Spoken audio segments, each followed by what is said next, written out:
Vice President in the spotlight. I'm John Saucier, Fox News. Vice President JD Vance giving an update of the White House on the latest in peace talks with Iran. Fox's Aisha Hasni's in D.C. with more. More than 80 days now since this conflict began, we have seen iterations of negotiations and meetings, and Iran's president spoke out saying dialogue does not mean surrender. The question is Iran dragging this out? And I asked the vice president that in the briefing room. Do you personally believe that the Iranians will come to a deal? How could I possibly know, right? And you negotiate with people, and sometimes you feel like you're making progress, and sometimes you feel like you're not making progress. The president reportedly is meeting with his top national security advisor, that's per Axios, as Democrats slam him for how long this conflict has gone out without regime change or a nuclear deal. President Trump reportedly had strikes scheduled against Iran that would have ended the mutual ceasefire, but was, quote, talked out of it.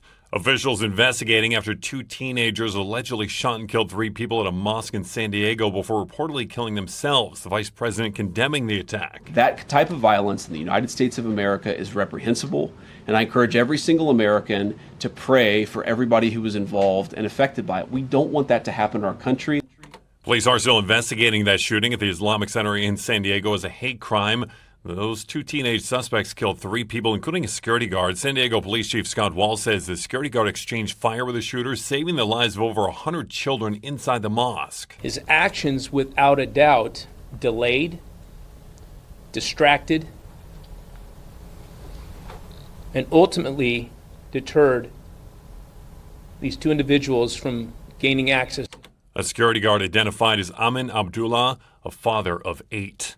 President Trump is defending a ballooning price tag for a new ballroom and security upgrades at the White House. Fox's Jared Halpern is there with more. The president led a tour of the construction site, describing a one-of-a-kind project to build a new White House ballroom. There will never be another building like this built, that I can tell. I've built a lot of great things, but there will never be anything like this built. Both the size and cost of the project has doubled, and while the ballroom is being funded entirely with private funds, President Trump says Congress is considering a $1 billion request from Secret Service. Congress is approving money for security.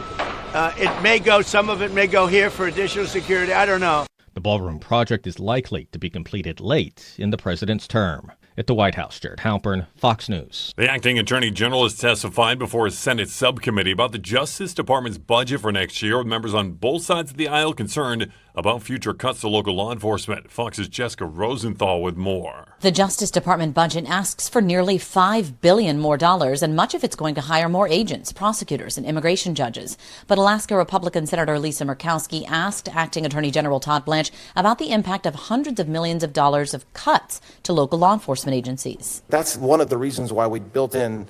We're trying to make it more efficient because the field said, especially rural communities, big cities don't have issues applying for grants. They have a bunch of people that can do it. And so, yes, we are very focused on that. Know that we're watching this one very carefully. Democratic senators said they were watching who ends up qualifying for a new DOJ fund that will give money to those who claim they've been victims of government weaponization.